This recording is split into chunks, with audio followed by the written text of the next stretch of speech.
அல்ஹம்துலில்லாஹி ரப்பில் ஆலமீன் வஸ்ஸலாத்து வஸ்ஸலாமு அலா ரசூலிஹில் அமீன் வ அலா ஆலிஹி வ அஸ்ஹாபிஹி அஜ்மஈன். அம்மா பாத்,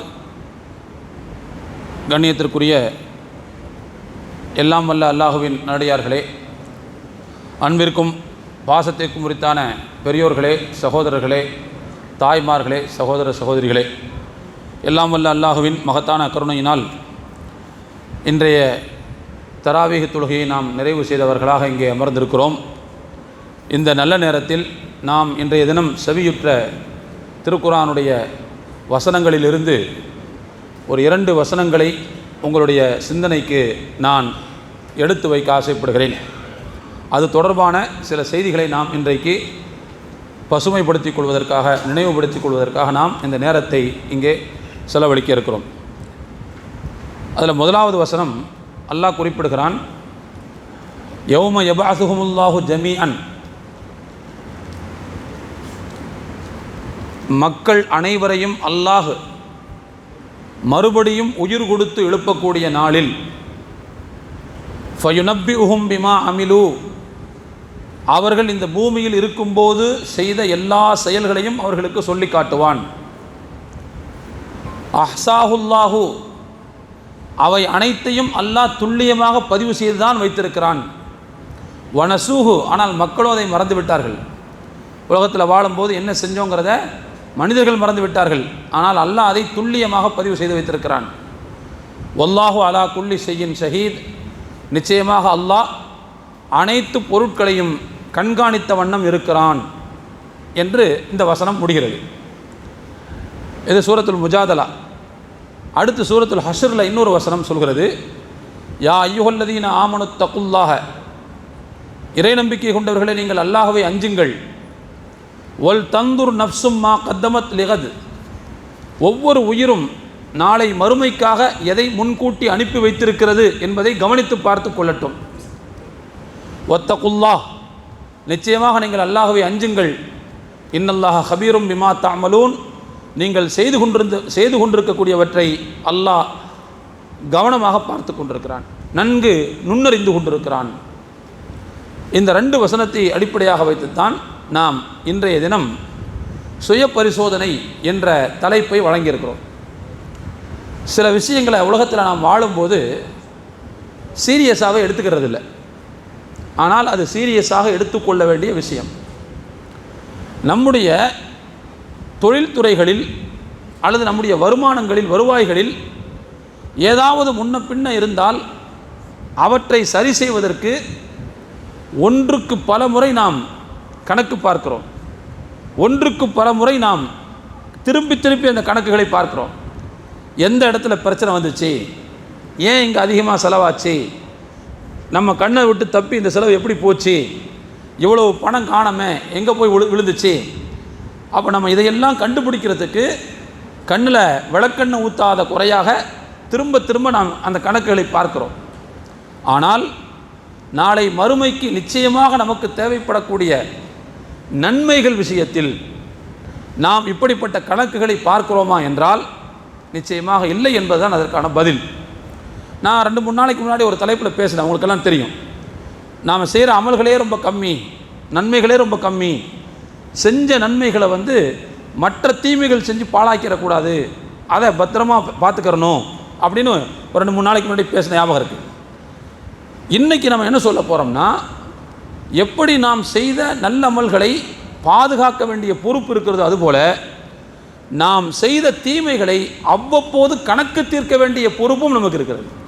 அப்பப்போ கணக்கு தீர்க்கணும், அதை மொத்தமாக சேர விட்டுறக்கூடாது. மொத்தமாக சேர விட்டோம்னா அது மிகப்பெரிய பாதிப்பை நமக்கு ஏற்படுத்தக்கூடும். அதனால் அன்றன்றைக்கு நடக்கக்கூடிய தீமைகளை அன்னன்னைக்கே கணக்கு வழக்கு தீர்த்து அன்றைய இரவு மனிதன் உறங்கப் போகிற போது ஒரு புது மனிதனாக உறங்கி காலையில் புது கணக்கை என்ன செய்ய வேண்டும், தொடங்க வேண்டும். அப்போ நேற்றைய தினம் பதிவான எல்லா பாவங்களும் அந்த இரவோடு என்ன செஞ்சிடணும், அது அழிக்கப்பட்டு விட வேண்டும். இதை தொடர்ச்சியாக நாம் நம்முடைய வாழ்க்கையில் சீரியஸாக எடுத்துக்கொள்ள வேண்டிய ஒரு விஷயமாக இருக்கிறது. மிகவும் கவனமாக பார்க்க வேண்டிய ஒரு விஷயம், அலட்சியப்படுத்தக்கூடாத ஒரு விஷயம் இது. இதைத்தான் மார்க்கம் முஹாசபத்து நஃப்ஸ் என்று சொல்கிறது. அதாவது நம்மை நாமே பரிசோதனை செய்து கொள்வது, நம்மை நாமே கேள்வி கேட்டுக்கொள்வது. நம்மளை நாம் கேள்வி கேட்க தவறினோம்னா கேள்வி கேட்கறதுக்கு வேற ஒருத்தன் வந்துடுவான். அவன் வந்தான்னா நம்முடைய கேள்வி என்பது எதிர்கொள்ள முடியாத அளவுக்கு போயிடும்.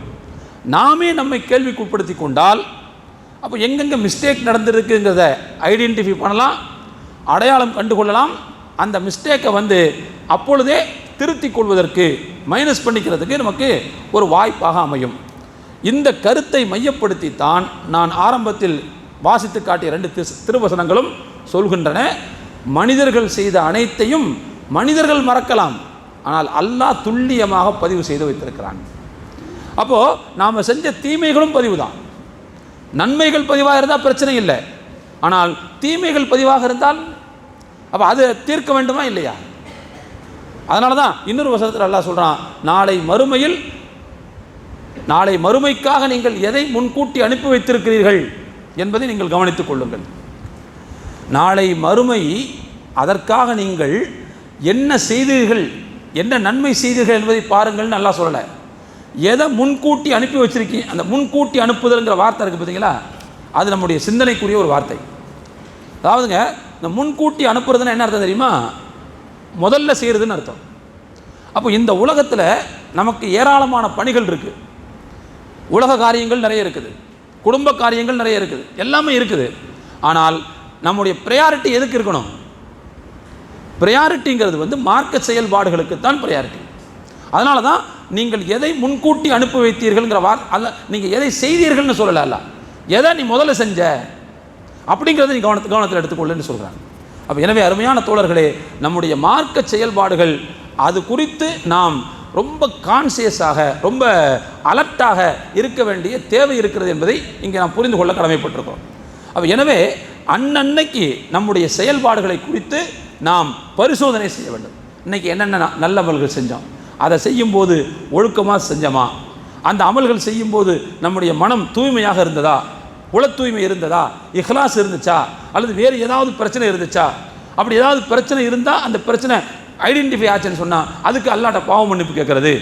அதே மாதிரி இன்றைய நாள் எப்படி நமக்கு போச்சு, என்னென்ன செயல்களை செஞ்சோம், ஏதாவது பாவம் செஞ்சோமா, எப்படி எல்லாம் அன்றன்றைக்கு நம்முடைய செயல்களை நாமே கேள்விக்குட்படுத்தி அதை டிக்கடிக்க வேண்டிய பொறுப்பு நமக்கு இருக்குது.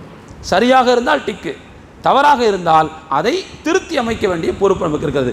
அன்றைக்கு பாவ மன்னிப்பு கேட்டு அந்த கணக்கை முடிக்க வேண்டிய பொறுப்பு நமக்கு இருக்கிறது. நபி ஸல்லல்லாஹு அலைஹி வஸல்லம் சொன்னாங்க, அல் கையிசு மண்டான நஃப்ஸஹு வ அமில லிமா பாதல் மௌத். உண்மையான புத்திசாலி யாருன்னு சொன்னால், தன்னைத்தானே கேள்விக்குட்படுத்தி கொண்டு மறுமைக்கு பின்னர் உள்ள வாழ்க்கைக்கு யார் நற்செயல் புரிகிறார்களோ அவர்கள்தான் உண்மையான புத்திசாலின்னு சொன்னாங்க. தன்னைத்தானே கேள்விக்குட்படுத்தி கொள்ள வேண்டும். ஒன்றுமில்லை, நம்முடைய கணக்கு வழக்குகளை நாம் சரி பண்ணி கரெக்டாக வச்சுருந்தோம்னு வச்சுக்கோங்க, நம்ம அதிகாரிகள் அது என்ன இது என்னன்னு குடைய முடியாது. அப்படியே குடைஞ்சாலும் நம்ம என்ன செஞ்சிடலாம், பதில் சொல்லிடலாம். அதை பற்றி நமக்கு எதுவும் தெரியாமல் இருக்கும்போது தான் நாம் பேந்த விழிப்போம், அல்லது நாம் எக்கு தப்பாக மாட்டிக்குவோம். அப்போ எனவே நம்முடைய கணக்கை நாம் சரி பண்ணுகிற அந்த ஒரு நிலை, அதுதான் மார்க்க ரீதியாக மிகச் சரியானதாக இருக்கும். அதனால தான் சொல்கிறாங்க ரசூலுல்லாஹ், இதுதான் புத்திசாலித்தனம். நம்மை நாமே கேள்விக்குட்படுத்தி கொள்வது, நம்மை நாமே பரிசோதித்துக் கொள்வது. அடுத்தவங்க பரிசோதனை பண்ணாங்கன்னா அது வேறு மாதிரியாக போயிடும். ஒரு போலீஸ் விசாரித்தானா எப்படி இருக்கும், ஆனால் நம்மை நாமே விசாரித்தால் சற்று கருணையோட அக்கறையோடு விசாரிச்சுக்கணும். அப்போ எனவே தப்பு எதுன்னு அடையாளம் கண்டு கொள்ளலாம், அதை திருத்திக் கொள்வதற்கான வாய்ப்பு நமக்கு கிடைக்கும். அந்த வாய்ப்பு எது வரைக்கும் தான் கிடைக்கும் அப்படின்னா, நம்முடைய சாப்டர் க்ளோஸ் ஆகிற வரைக்கும் தான் கிடைக்கும். அப்போ எனவே அன்றன்றைக்கு நம்முடைய கணக்கு வழக்குகளை தீர்த்து கொள்ள வேண்டிய பொறுப்பும் கடமையும் நமக்கு இருக்கிறது என்பதை இந்த செய்தி நமக்கு சுட்டி காட்டுகிறது. ஹஜ்ரத் உமர் ரலியல்லாஹு அன்ஹு ஒரு சொல்வார்கள், உங்களுக்கு விசாரணை நடப்பதற்கு முன்பு நீங்கள் உங்களையே விசாரித்துக் கொள்ளுங்கள். உங்களுடைய செயல்கள் எடை போடப்படுவதற்கு முன்பு நீங்கள் எடை போட்டுக் கொள்ளுங்கள். நாளைக்கு அல்லாஹ்வுக்கு முன்னால் நீங்கள் கொண்டு போய் நிறுத்தப்பட இருக்கிறீர்கள். அதுக்கு முன்னாடி இப்போவே அல்லாஹ்வுக்கு முன்னாடி நின்னா எப்படி இருக்குங்கிறத நீங்கள் காட்சிப்படுத்தி கொள்ளுங்கள். அந்த மாதிரி நீங்கள் இப்போவே உங்களை சிந்திச்சு ஃபீல் பண்ணிக்கிங்க.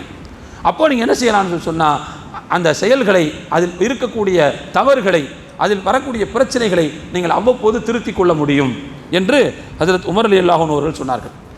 அருமையான தோழர்களே, நாம் கவனிக்க வேண்டிய, ரொம்ப அக்கறையோடு சிந்திக்க வேண்டிய விஷயங்களில் சுய பரிசோதனைங்கிறது ஒன்று.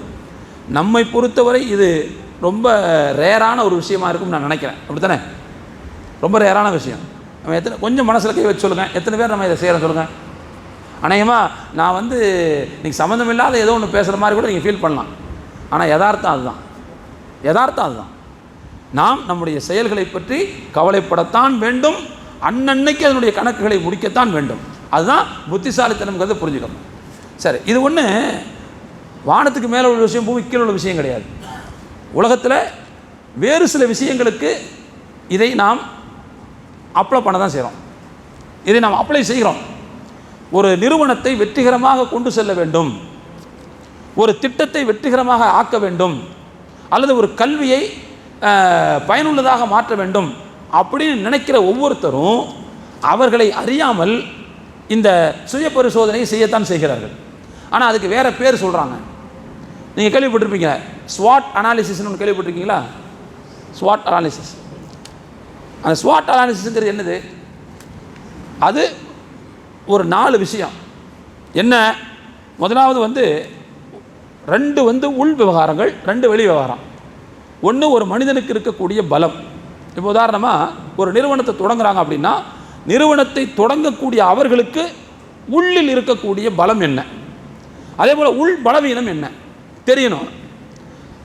பலம் இருந்தால் அதை அதிகப்படுத்தி கொள்ள வேண்டும், பலவீனம் இருந்தால் அதை ரெட்டிஃபை பண்ணிக்கணும். இது முக்கியம். அதே மாதிரி 2 வெளி விஷயங்கள் 2 இருக்கும். ஒன்று என்னன்னு சொன்னால் ஆப்பர்ச்சுனிட்டிஸ், அதாவது வாய்ப்புகள், எங்கெங்கே வாய்ப்பு இருக்குதுங்கிறது தெரியணும். இன்னொன்று தடைகள் எங்கெங்கே இருக்குதுன்னு தெரியணும், முட்டுக்கட்டைகள் எங்கெங்கே இருக்குதுன்னு தெரியணும், அச்சுறுத்தல்கள், த்ரெட்ஸு, அச்சுறுத்தல்கள் எங்கெங்கே இருக்குதுன்னு தெரியணும். அப்போது இந்த 4ம் ஒரு மனுஷனுக்கு தெரிஞ்சால் வாய்ப்புகளை அவர் தேடி போக வேண்டும், அச்சுறுத்தல்களை அவ்வப்போது மைனஸ் பண்ணிக்கிட்டே போய்க்கணும். அதே மாதிரி நம்முடைய பலங்களை இன்னும் அதிகமாக்கி கொள்ளணும், நம்முடைய பலவீனங்களை கொஞ்சம் கொஞ்சமாக மைனஸ் பண்ணிக்கிட்டே வரணும். இதை செஞ்சிட்டோம்னா நாம் எந்த திட்டத்திற்கு இந்த ஸ்வாட் அனாலிசிஸ் பண்ணுறோமோ அந்த திட்டம் என்பது கண்டிப்பாக வெற்றிகரமாக நிறைவேறும். இந்த ஸ்வாட் அனாலிசிஸ் நம்ம எதை வெளியில் கார்ப்பரேட் தனமாக சொல்கிறோமோ அதைத்தான் நான் மார்க்க ரீதியாக முஹாசபத்து நஃப்ஸ்னு சொல்கிறேன். அதுதான் சுய பரிசோதனைன்னு சொல்கிறேன். அதாவது நம்முடைய அமல்களுக்கு, நம்முடைய நன்மைகளை அதிகப்படுத்துவதற்கு நமக்கு உள்ளே இருக்கக்கூடிய பலங்கள் என்ன, அதை அடையாளப்படுத்தணும். எது எது பலவீனம் இருக்குது அதை ஃபுல்லாக கழிக்கணும், பலங்களை அதிகப்படுத்தணும். எது நமக்கு வெளியிலிருந்து வரக்கூடிய த்ரெட்ஸ் எது அதை ஃபுல்லாக மைனஸ் பண்ணணும். அது கூட சக்காத்தை வச்சுக்கக்கூடாது. அதே மாதிரி யாரை சேர்த்துக்கிட்டா அல்லது எந்த சூழ்நிலையை வச்சுக்கிட்டா நாம் இன்னும் அதிகமாக நம்மள் செய்ய முடியும், பாவங்கள் செய்யாமல் இருக்க முடியும், அதை ஃபுல்லாக நம்ம எடுத்துக்கிறது. அருமையான தோழர்களே, இதைத்தான் நிறுவன முன்னேற்றத்திற்கு உலகத்தில் செய்கிறார்கள். நாம் நிறுவன முன்னேற்றத்திற்கும் செய்யுங்கள், உலக முன்னேற்றத்திற்கும் செய்யுங்கள். ஒருபோதும் சிறிதளவு கூட தோற்றே போகக்கூடாதுங்கிற மறுமைக்காகவும் இதை செய்யுங்கள் என்று சொல்கிறேன். உலகத்தில் தோத்துட்டாலாவது இன்னொரு ஆப்பர்ச்சுனிட்டி ஜெயிச்சுக்கலாம். ஆனால் அங்கே ஒன்ஸ் தோத்துட்டோம்னா திருப்பி சரி பண்ணுறதுக்கான வாய்ப்பு கிடைக்கவே கிடைக்காது. நான் அன்றைக்கி உங்கள்கிட்ட சொன்னேன், மறுமையில் தோற்று போனவர்கள், மறுமையில் பலவீனம் அடைந்தவர்கள் திரும்ப திரும்ப அல்லாட்ட கேட்குற ஒரு விஷயம் என்ன தெரியுமா? எங்களை இன்னொரு தடவை பூமிக்கு அனுப்பு, நான் சரி பண்ணிட்டு வந்துடுறேன். அல்லாஹ் சொல்லுவான், அது எப்படி தான் முடியும், அது எப்படி தான் முடியும்? அல்லாஹ் கேட்பான், எப்படி முடியும் அது? அப்போ எனவே தோழர்களே, உலகத்தில் நம்முடைய பலங்களை கூட்டுவதற்கும் பலவீனங்களை குறைத்துக் கொள்வதற்கும் எவ்வளவோ செய்கிறோம்.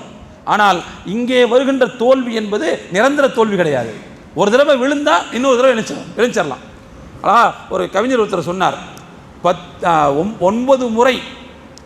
9 முறை கீழே விழுந்தவனை பார்த்து பூமி முத்தமிட்டு சொன்னது, கடந்த 8 முறை நீ எழுச்சி இல்லையா அப்படின்னு பூமி சொல்லிச்சான். விழுந்தா எழுச்சிட்றாங்க, ஆனால் அங்கே விழுந்தால் எழுந்திருக்க முடியாது, அங்கே விழுந்தால் விழுந்தது தான். அப்போ எனவே நாம் இந்த ஸ்வாட் அனாலிசிஸ்ன்னு சொல்லக்கூடிய இந்த சுய பரிசோதனையை எதற்கு அதிகமாக அப்ளை பண்ணணும்? மறுமைக்குத்தான் அதிகமாக அப்ளை பண்ணணும். எனவே தயவு செய்து இந்த விஷயத்தை நம்முடைய வாழ்வியலின் ஒரு பகுதியாக, அன்றாட வாழ்வியலின் ஒரு பகுதியாக வைத்துக்கொள்ள வேண்டும். நான் ஏற்கனவே சொன்ன மாதிரி இன்றைக்கி நம்ம சலப்புகளுடைய வாழ்க்கையில் பார்க்கலாம், பெரியோர்கள் சஹாபாக்கள் தாபியின்களுடைய வாழ்க்கையில் பார்க்கலாம், அவங்க எப்படி என்னென்ன விஷயத்துக்கெல்லாம் அந்த மாதிரி பரிசோதனை பண்ணுவாங்க அப்படிங்கிறத நான் சொல்கிறேன். ஆனால் இதை நம்முடைய அன்றாட வாழ்க்கையின் ஒரு பகுதியாக வைத்துக்கொள்ள வேண்டும். பசிச்சா சாப்பிட்றோம்ல, தூக்கம் வந்தால் தூங்குறோம்ல, நமக்கு வேறு ஏதாவது தேவைகள் வந்தால் தேவைகள் நிறைவேற்றிக்கிறோம்ல, அதே மாதிரி இன்றைய தினம் பரிசோதனை செய்தோமா செய்யவில்லையாங்கிற அந்த சிந்தனையும் டெய்லி வந்துடணும். பசிக்கிற மாதிரி வந்துடணும், தூக்கம் வர்ற மாதிரி வந்துடணும் அந்த சிந்தனை. அப்படி நம்மை நாம் பழக்கி கொள்ள வேண்டும். அப்படி பழக்கி கொண்டால்தான் மறுமையினுடைய சேதாரத்தை நாம் குறைக்க முடியும். மறுமையினுடைய சேதாரத்தை குறைக்கிறது தான் நாம் மறுமையில் வெற்றி பெறுவதற்கான வாய்ப்பாக அமைய முடியும். எனவே இந்த விஷயத்தை ரொம்ப தெளிவாக நாம் புரிந்து கொள்ள கடமைப்பட்டிருக்கிறோம். ரமையான தோழர்களே, திருக்குர்ஆனில் நிறைய வசனங்கள் அல்லாஹ் தஆலா இந்த செய்தியை சொல்கிறான். சார் நாம் ஏன் சுய பரிசோதனை செய்யணும் அப்படின்னா, நம்முடைய குறைகள் என்ன அப்படிங்கிறத நம்ம அப்போ தான் தெரிஞ்சுக்க முடியும். சுய பரிசோதனை செய்யும் போது தான் இன்றைக்கி என்னென்ன தப்பு விட்டோங்கிறது நமக்கு தெரியும், என்னென்ன பிழைகள் செஞ்சோன்னு தெரியும். அப்போ பிழைகளை நாம் கண்டுகொள்வதற்கு நமக்கு உதவிகரமாக இருக்கக்கூடிய கருவிகளில் ஒன்று சுய பரிசோதனை. அதனாலேயே நம்ம செய்யணும். நான் நோயை கண்டுபிடிச்சா தானங்க மருந்தே சாப்பிட முடியும். நோயை கண்டுபிடிக்காட்டி மருந்து எப்படி சாப்பிட முடியும்? அப்போது நம்முடைய குறைகள் என்னன்னு தெரியணும்ல முதல்ல. அப்போ தானே அதை மைனஸ் பண்ண முடியும். அதுக்கு அல்லாட்ட பாவம் மன்னிப்பு கேட்க முடியும், அல்லாட்ட அதை திருத்திக்க முடியும். அப்போ எனவே நம்முடைய குறைகளை நாம் இனம் கண்டு கொள்வதற்கு இந்த முஹாசபத்து நஃப்ஸ்னு சொல்லக்கூடிய சுய பரிசோதனை மிக முக்கியமான விஷயமாக இருக்கும். ஒன்று. ரெண்டாவது என்னன்னு சொன்னால், உலகத்தில் வரக்கூடிய பலா முசீபத்துகளை அகற்றுவதற்கு இந்த சுய பரிசோதனை மிக முக்கியமான ஒன்று. ஏன் முசீபத்துகள் ஏன் வருது, சோதனைகள் ஏன் வருது? மனிதன் செய்யக்கூடிய தவறுகள் தான். அப்படி தான் குர்ஆன் சொல்லுது, வமா அசாபக்கும் மின் முசீபத்தின் ஃபபிமா கஸபத் ஐதீக்கும். உங்களுக்கு ஏற்படக்கூடிய எந்த ஒரு சோதனையும் உங்களுடைய கரங்கள் எதை ஈட்டினவோ அதை கொண்டு தான். அல்லாஹ் தெளிவாக சொல்கிறான். அப்போ எனவே மனிதர்கள் ஈட்டிய, மனிதர்கள் சம்பாதித்த தீவினைகள் தான் சோதனைகளுக்கு காரணம். அப்போ அந்த சோதனைகள் அகல வேண்டும் என்று சொன்னால் தீய செயல்களை மனிதன் இனம் கொண்டு அதை ஒழிக்க வேண்டும், அதை குறைக்கணும். அப்போ எனவே நாம் செய்யக்கூடிய சுய பரிசோதனை என்பது நமக்கு வரக்கூடிய முசீபத்துகளை தடுத்து நிறுத்தக்கூடிய ஆற்றல் பெற்றவை என்பதை புரிந்து கொள்ள வேண்டும். அது மட்டுமல்ல, நாம் இப்படி பழக்கம் வந்துருச்சுன்னு வச்சுக்கோங்க, டெய்லி நம்மை நாமே சுய பரிசோதனை செய்து கொள்கிறோம். இப்படி ஒரு ரொட்டீனுக்கு நம்ம வந்துட்டோம்னு வச்சுக்கங்களேன், அதுக்கு பிறகு இதை செய்யாட்டி நமக்கு ஏதோ இழந்த மாதிரி இருக்கும், ஏதோ ஒன்று நிறைவு வராத மாதிரியே இருக்கும், ஒரு குறை இருக்கிற மாதிரியே தெரியும். அப்போ எனவே இதை தொடர்ந்து நாம் நம்முடைய வாழ்க்கையின் ஒரு அங்கமாக ஆக்கி கொள்ளும் போது இதன் மூலமாக நம்முடைய மனம் விரிவடைகிறது. இந்த செயலை செய்யாட்டி மனசில் ஏதோ ஒரு நிறைவு ஏற்படாத மாதிரி நம்ம உணர்வோம் நிச்சயமா. அப்போ எனவே அல்லாஹ் மனங்களை விரிவுபடுத்துவதற்கு இந்த சுய பரிசோதனையை ஒரு காரணமாக வைத்திருக்கிறான்.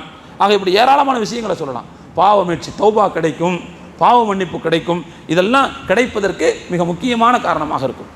ரமையான தோழர்களே, நம்முடைய மூத்த தலைமுறை அறிஞர்கள், சஹாபாக்கள், தாபியின்கள், அவங்க என்னென்ன விஷயத்துக்கெல்லாம் சுய பரிசோதனை ஈடுபட்டாங்க அப்படின்னா, முதல்ல அவர்கள் நேரங்கள் விஷயத்தில் சுய பரிசோதனையில் ஈடுபடுவார்கள். நமக்கு கிடைச்சிருக்கிற நேரம் இருக்குல்ல, நேரம் என்பது மிகப்பெரிய நிஅமத். யாரும் நேரத்தை நிஅமத்துன்னு நினைக்கிறதே இல்லை. ஆனால் நேரம் என்பது நிஅமத். நேரம்ங்கிறது என்னங்க? நேரம் என்பது என்ன? நேரம் என்பது என்ன என்றால், நமக்குன்னு ஒரு நேரம் இருக்குது. நமக்கான நேரம் எது? நம்முடைய பிறப்பிலிருந்து நம்முடைய இறப்பு வரைக்குமானது தான் நம்முடைய நேரம். அப்படின்னா என்ன அர்த்தம்னா, ஆயுசுங்கிறது தான் நேரம். அப்போது ஒரு நேரத்தின் ஒரு பகுதியை எந்த விதமான பலனும் இல்லாமல் ஒரு மனிதன் கழித்தால் ஆயுளில் ஒரு பகுதியை நாசமாக்குகிறார் என்று பொருள். அதான் அர்த்தம் அதுக்கு. ஒரு மணி நேரம் மார்க்கத்துக்கும் புரோஜனம் இல்லை, உலகத்துக்கும் புரோஜனம் இல்லை, வெட்டி அரட்டையில் கழிச்சுன்னு வச்சுக்கங்களேன். இப்படி ஒரு நாளைக்கு ஒவ்வொரு மணி நேரம் வெட்டி அரட்டையில் கழிச்சுன்னு சொன்னால் கரெக்டாக 24 நாளைக்கு ஒரு நாள் நம்ம வேஸ்ட் பண்ணுறோன்னு அர்த்தம். 24 நாளில் ஒரு நாளை வேஸ்ட் பண்ணுறோன்னு அர்த்தம். அப்படிதானே? 24 மணி நேரம், 24 நாளில் என்ன செய்யும்? வந்து 24 மணி நேரம். அப்போது 25 நாட்களில் ஒரு நாளை நாம் வேஸ்ட் பண்ணுறோன்னு அர்த்தம். மாதத்துக்கு ஒரு நாள் வேஸ்ட்டாக போகுதுன்னு அர்த்தம். தீனுக்கும் ஃபாய்தா இல்லாமல் துனியாவுக்கும் ஃபாய்தா இல்லாமல் வெட்டி அரட்டையில் 1 மணி நேரம் ஒருத்தருக்கு கழிஞ்சின்னு சொன்னால் எந்த பலனும் இல்லாமல் ஒரு நாள், ஒரு மாதத்துக்கு ஒரு தடவை ஒரு நாள் வீணாக போய்கிட்டே இருக்குது. அப்போ நேரம் என்பது நம்முடைய ஆயுள் தான். அதனால் சஹாபாக்கள் தாபியின்கள் தங்களுடைய நாள்கள் விஷயத்தில் ரொம்ப கவனமாக இருப்பாங்க, நேரங்கள் விஷயத்தில் ரொம்ப கவனமாக இருப்பாங்க. இன்றைக்கி நேரத்தை சரியாக பயன்படுத்தணுமா, இன்றைக்கி நேரத்தில் ஏதாவது தேவையில்லாத வேலையை செஞ்சோமா, அப்போது நேரத்தை அவர்கள் மிக முக்கியமானதாக கருதுவார்கள். ஹஜ்ரத் இப்னு மஸ்ஊத் ரலியல்லாஹு அன்ஹு அவர்கள் சொல்கிறார்கள், மா நதிம்து அலா ஷையின் நதமி அலா யௌமின் கருபத் ஷம்சுஹு இக்தரப ஃபீஹி அஜலி வலம் யஸ்தத் ஃபீஹி அமலி. ஒரு நாள் சூரியன் மறைகிறது, ஒரு நாள் சூரியன் மறைகிறது. அப்போது சூரியன் மறைஞ்சா ஒரு நாள் போகுதுன்னு அர்த்தம். ஒரு நாள் சூரியன் மறையும் போது என்னுடைய ஆயுளில் ஒரு நாள் குறைகிறது. ஆனால் அன்றைய தினம் என்னுடைய நற்செயல்களில் எதுவும் கூடவில்லை. சூரியன் மறையும் போது என்னுடைய ஆயுளில் ஒரு நாள் குறைகிறது, ஆனால் அன்றைய தினம் நான் எந்த நற்செயலும் செய்யவில்லை என்று சொன்னால் அந்த நாளுக்காக நான் வருத்தப்படுகிற வருத்தத்தை விட வேறு எதற்கும் வருத்தப்பட மாட்டேன். அந்த ஒரு நாளைக்கு தான் நான் வருத்தப்படுவேன். ஏன்னா என் ஆயுசில் ஒரு நாள் போச்சு, அன்னைக்கு ஒரு நாள் நான் எந்த அமலும் செய்யலை, எந்த நன்மை ஈட்டிக்கொள்ள முடியலை அப்படின்னா அதுக்கு தான் நான் வருந்துவேன். இன்றைக்கி சம்பாதிக்கலைன்னா வருந்துவேன் அப்படின்னு அவங்க சொல்லலை. அது இன்றைக்கி வரும், நாளைக்கு போகும். சில நேரங்களில் அல்லாஹ் நம்மள்ட்ட இருக்கிறத திட்டமிட்டே கையிலிருந்து அல்லாஹ் பறிப்பான். ஆனால் பறித்தாலும் வேறு ஒரு நாளை தூக்கி கொண்டு வந்து கொடுத்துருவான். நாம் அதை நம்முடைய வாழ்க்கையில் எப்போதும் பார்க்கத்தான் செய்கிறோம். ஆனால் கழிந்து போன நேரத்தை காசு கொடுத்து வாங்குவதற்கு இந்த உலகத்தில் எந்த பணக்காரனும் பிறக்கவே கிடையாது. கழிந்து போன நேரத்தை வாங்குறதுக்கு உலகத்தில் யாராவது இருக்க முடியுமா? நிச்சயமாக வாங்க முடியாது. அப்போது நம்முடைய இழப்பு என்பது பொருளாதார இழப்பாக இருந்தால் இட்டு நிரப்ப முடியும், ஆனால் நேர இழப்பாக இருந்தால் நிச்சயமாக அது இட்டு நிரப்பவே முடியாது. அதனால் இப்னு மஸ்ஊத் சொல்கிறாங்க, நான் என்னுடைய ஆயுளில் ஒரு நாள் குறைந்து நன்மைகள் கூடவில்லை என்றால் அன்றைய நாளுக்காக நான் கடுமையாக வருத்தப்படுவேன் என்று சொல்கிறார்கள். அப்போது நாள் விஷயத்தில் சஹாபாக்கள் தாபியின்கள் ரொம்ப கவனமாக இருப்பார்கள். அந்த நேரம் விஷயத்தில் அதை பரிசோதனைக்கு உட்படுத்துவார்கள். இன்றைக்கி நேரத்தை நாம் சரியாக தான் செலவு பண்ணோமா, எவ்வளோ நேரம் வேஸ்ட் பண்ணோம், பலன் இல்லாமல் எவ்வளோ நேரம் கழிஞ்சிச்சு, இதை அவங்க தங்களுடைய பரிசோதனையினுடைய முதல் விஷயமாக வைத்துக்கொள்வார்கள். அடுத்து ரெண்டாவது செல்வங்களையும் பரிசோதனைக்கு உட்படுத்துவார்கள். இன்றைக்கி அல்லாஹ் கொடுத்த ரிஸ்க்கு என்னென்ன செஞ்சோம், குடும்பத்துக்கு எவ்வளோ செலவு பண்ணோம், நமக்கு எவ்வளோ செலவு பண்ணோம், நன்மையை ஈட்டுவதற்கு எவ்வளோ செலவு பண்ணோம், அதை அவர்கள் தங்களுடைய ரொட்டீன் வாழ்க்கையில் ஒன்றாக வைத்துக்கொள்வார்கள். அப்போது செல்வத்தையும் அவர்கள் சுய பரிசோதனைக்கான களமாக வைத்துக்கொள்வார்கள். மூணாவது என்னன்னு சொன்னால் கடமைகளை நிறைவேற்றி பொறுப்பை நீக்கிக் கொள்வது, இதையும் அவர்கள் தங்களுடைய முஹாசபத்து நப்ஸில் ஒரு பகுதியாக வைத்துக் கொள்வார்கள். இன்றைய கடமைகளை ஃபுல்லாக செஞ்சிட்டோமா, அல்லாஹ்வுக்கு செய்ய வேண்டிய கடமைகள், அடியாருக்கு செய்ய வேண்டிய கடமைகளை ஃபுல்லாக இன்றைக்கி செஞ்சிட்டோமா, அதில் ஏதாவது குறை வச்சோமா, இதை அவர்கள் தங்களுடைய சுய பரிசோதனையில் ஒரு முக்கியமான விஷயமாக வைத்துக் கொள்வார்கள். அதே மாதிரி நாலாவது பேசக்கூடிய பேச்சுக்களையும் அவர்கள் சுய பரிசோதனையில் ஒன்றாக வைத்துக் கொள்வார்கள். ஏன்னா பேச்சுங்கிறது ஒரு பெரிய நேமத். இன்றைய நம்முடைய பேச்சின் மூலமாக, நம்முடைய வார்த்தைகளின் மூலமாக எத்தனை பேர் குடியை கெடுத்தோம், எத்தனை பேரை நாம் பரண்டணும், எத்தனை பேரை காயப்படுத்தணும், எத்தனை பேரை புண்படுத்தணும், அல்லது எத்தனை பேருடைய மனசில் மகிழ்ச்சியை கொண்டு வந்து தந்தோம், அதை அவர்கள் பரிசோதிப்பது. நபி ஸல்லல்லாஹு அலைஹி வஸல்லம் சொல்கிறாங்க, பெரும்பாலும் ஒரு மனிதனுடைய பாவம் என்பது அவனுடைய நாவினால் தான் ஏற்படுகிறதுங்கிறாங்க. கை, காலு, கண்ணு, மூக்கு எல்லாம் உறுப்பு இருக்குது. ஆனால் அவற்றிலெல்லாம் வரக்கூடிய பாவங்களை விட நாவினால் ஏற்படக்கூடிய பாவங்கள் தான் மெஜாரிட்டிங்கிறாங்க ரசூலுல்லாஹ். அப்போ எனவே பெருமானார் ஸல்லல்லாஹு அலைஹி வஸல்லம் அவருடைய சொல்லுக்கு ஏற்ப சஹாபாக்கள் தாபியின்கள் சுய பரிசோதனையினுடைய ஒரு பகுதியாக தங்களுடைய பேச்சுக்களையும் வைத்துக் கொள்வார்கள். நாம் பேசுகிறத கரெக்டாக தான் பேசணுமா, தப்பாக பேசணுமா, எத்தனை பேருக்கு மகிழ்ச்சியை கொடுத்தோம், எத்தனை பேரை புண்படுத்தணும், புண்படுத்தி இருந்தால் நாளைக்கு இப்படி நடக்கக்கூடாது அப்படிங்கிற தீர்மானத்தை அவர்கள் எடுத்துக்கொள்வார்கள். அதே மாதிரி அடுத்து தோழர்களே, அவங்க சுய பரிசோதனைக்கு உட்படுத்தக்கூடிய விஷயங்கள் அடுத்து நிஅமத்துகள், செல்வம்னு ஒன்று, நேமத்துகளையும் என்ன செய்வாங்க. நேமத் அப்படிங்கிறது என்ன, நான் ஏற்கனவே சொல்லியிருக்கிறேன். ஒரு மனிதருக்கு கிடைத்திருக்கிற செல்வம், செல்வாக்கு, கல்வி, அறிவு எல்லாமே நேமத் தான். அந்த நேமத்துகளை நாம் எப்படி பயன்படுத்தினோம், அதற்கு நன்றி செலுத்தினோமா, இந்த நேமத்தை தக்க வைத்துக் கொள்வதற்கான தேவை வேலைகளை செய்தோமா, அதையும் அவர்கள் தங்களுடைய பரிசோதனையின் ஒரு பகுதியாக வைத்துக் கொள்வார்கள். அதே மாதிரி அடுத்து நான் ஏற்கனவே சொன்னேன், கடமைகள் விஷயத்தில் குறிப்பாக தொழுகையை கைவிடுகிற விஷயத்தில் சுய பரிசோதனை அவர்கள் வைத்துக் கொள்வார்கள். இன்னைக்கு கரெக்டாக பக்துக்கு தொழுதுட்டோமா, நேரத்துக்குள்ளே தொழுதோமா, முன்பின் சுனத்துக்கெல்லாம் சேர்த்து தொழுதுட்டோமா அல்லது கைவிட்டுட்டோமா. நாம் கண்டிப்பாக நம்முடைய சுய பரிசோதனை சேர்க்க வேண்டிய ஒரு பகுதி இது. ஏன்னா நம்மளை நிறைய பேர் தொழுகையற்றவர்களாக இருக்கிறோம். நம்ம வீட்டில் நாம் தொழுகிறோம், வீட்டில் உள்ளவங்களுக்கு தொழுகை இல்லை. நிறைய பேருக்கு நம்ம பிள்ளைகளுக்கு தொழுகை இல்லை, எப்போவாவது தான் தொழுக வர்றாங்க. அப்படியான பிள்ளைகளை கூட நம்ம பக்கத்தில் வீட்டில் வச்சுருக்கிறோம். எனவே நம்முடைய பரிசோதனையின் ஒரு முக்கியமான பகுதியாக தொழுகையை வைத்துக் கொள்ள வேண்டியதும் மிக முக்கியமானதுங்கிறத நீங்கள் நான் புரிந்து கொள்ள வேண்டும். அடுத்து தோழர்களே, அவங்க பரிசோதனைக்கான அடுத்த விஷயமாக என்ன வச்சுக்குவாங்கன்னு சொன்னால், தேவையில்லாத வேலை ஏதாவது செஞ்சோமா, தேவையில்லாத வேலைகள் ஏதாவது செஞ்சோமா, இதையும் அவர்கள் பரிசோதனைக்கான ஒன்றாக வைத்து இன்னைய நேரத்தில் தேவையில்லாமல் ஏதாவது செஞ்சோமா. ஏன்னா ரசூலுல்லாஹ் சொல்கிறாங்க, மின் ஹுஸ்னி இஸ்லாமில் மர்இ தர்க்குஹு மாலா யஅனீஹி, தேவையில்லாத ஒன்றை ஒருவர் கைவிடுவது தான் ஒரு மனிதர் நல்ல முஸ்லீம்ங்கிறதுக்கு அடையாளமா.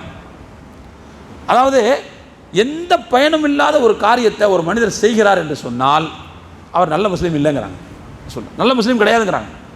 ஏன் அப்படின்னா அவருடைய நேரம் பாழ்படுது. ஒரு மூமினுடைய நேரம் பாழ்படக்கூடாது. ஏன்னா ஒரு மூமினுடைய நேரம் என்பது முதலீடு, அது முதலீடு. அது முதலுக்கு மோசம் வரலாமா? முதலுக்கு மோசம் வரலாம், லாபம் தான் வரணும். அதுக்கு முதலுக்கு மோசம் வரலாமா?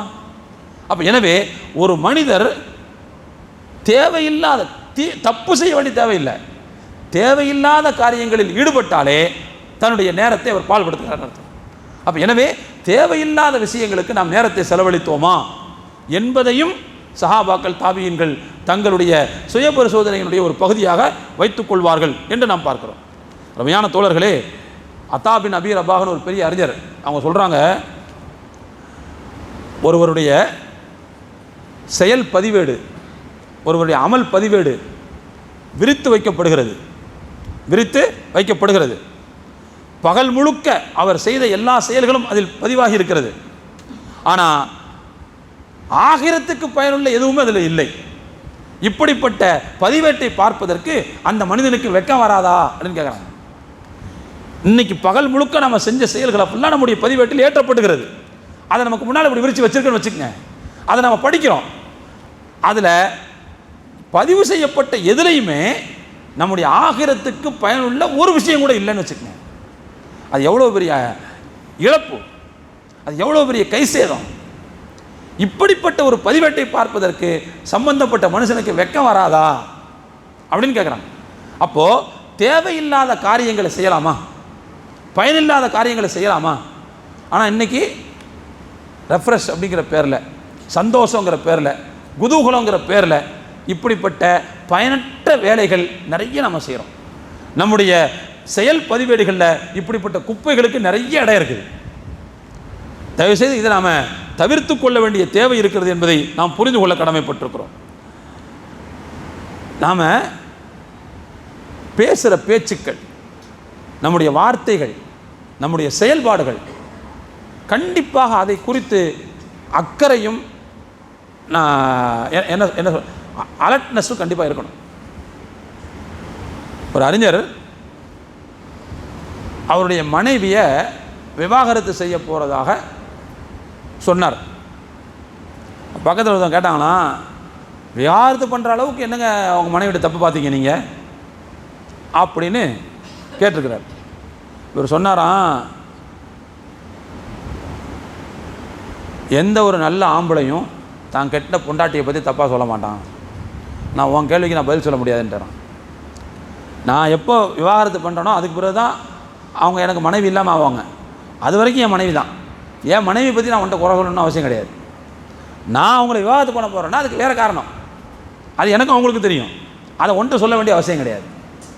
என்னுடைய மனைவி ஒரு நல்ல ஆம்பளை தன்னுடைய மனைவியை பற்றி அடுத்தவர்களிடத்தில் குறை சொல்ல மாட்டான், நான் சொல்ல மாட்டேன். வந்துட்டேன், தலாக்கு விட்டார். விட்டதுக்கு பிறகு ஒரு ஆள் கேட்டாரான், என்னங்க தப்பு, ஏங்க விவகாரத்தை பண்ணீங்க?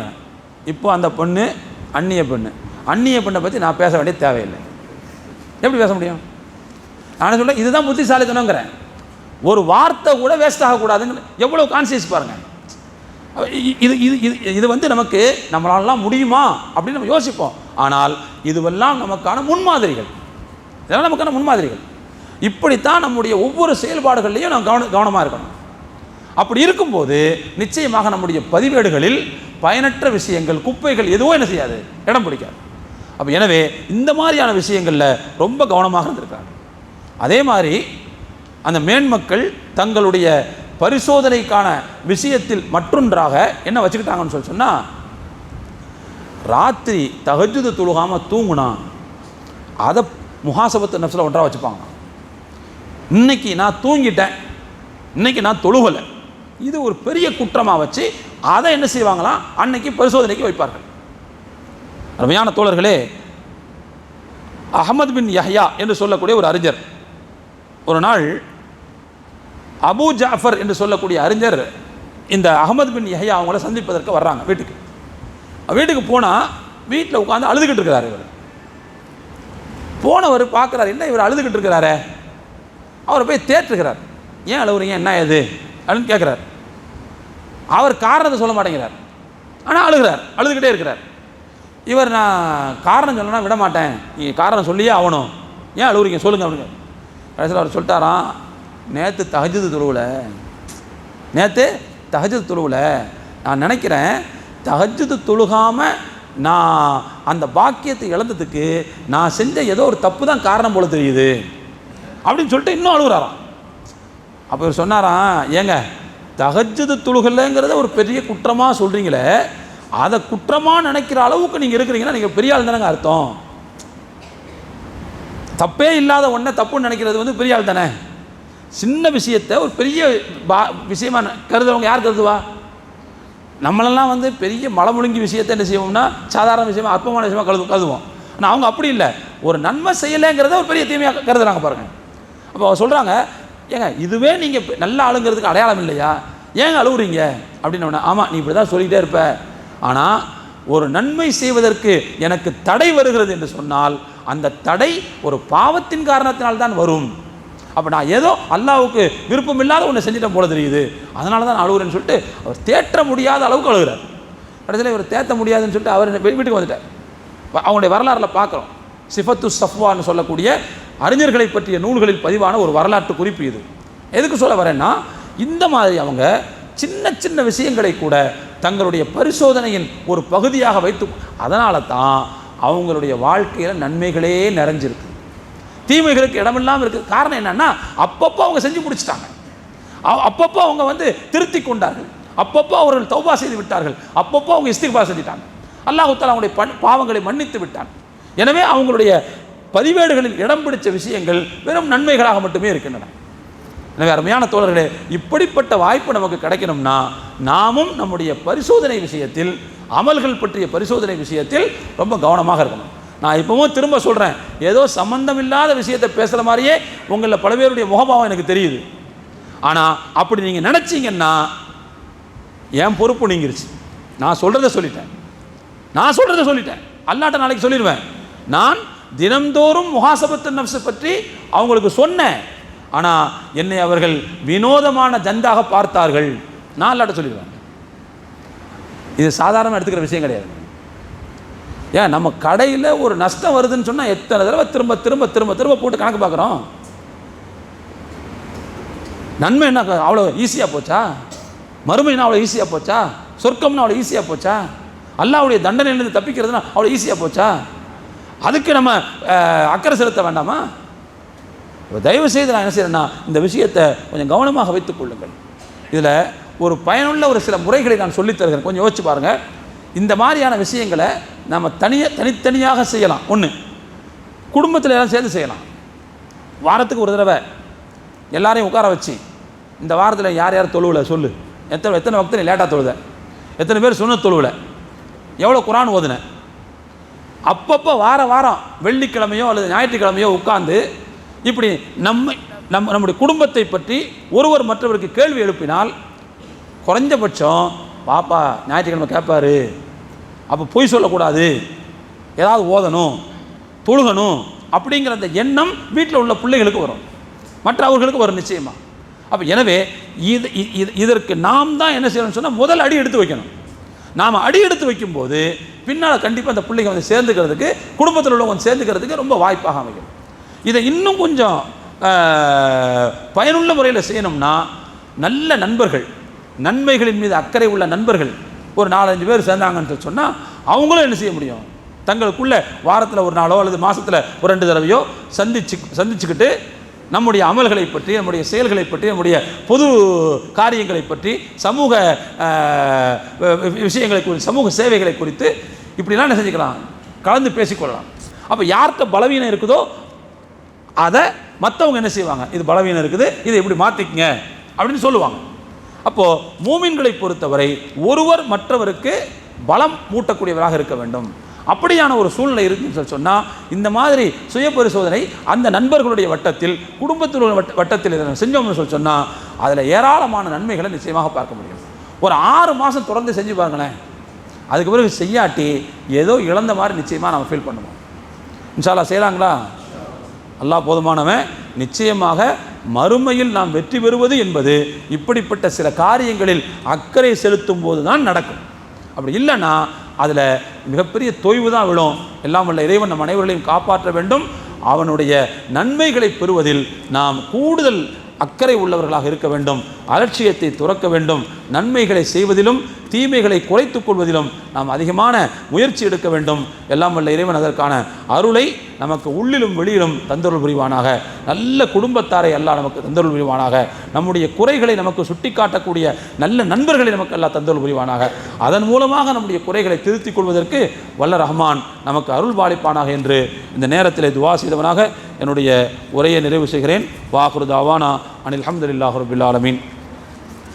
சுப்ஹானல்லாஹி வ பிஹம்திஹி சுப்ஹானக்கல்லாஹும்ம வ பிஹம்திக் அஷ்ஹது அல்லா இலாஹ இல்லா அன்த அஸ்தக்ஃபிருக வ அத்தூபு இலைக். खैर इंशाअल्लाह 11:30 மணிக்கு தான்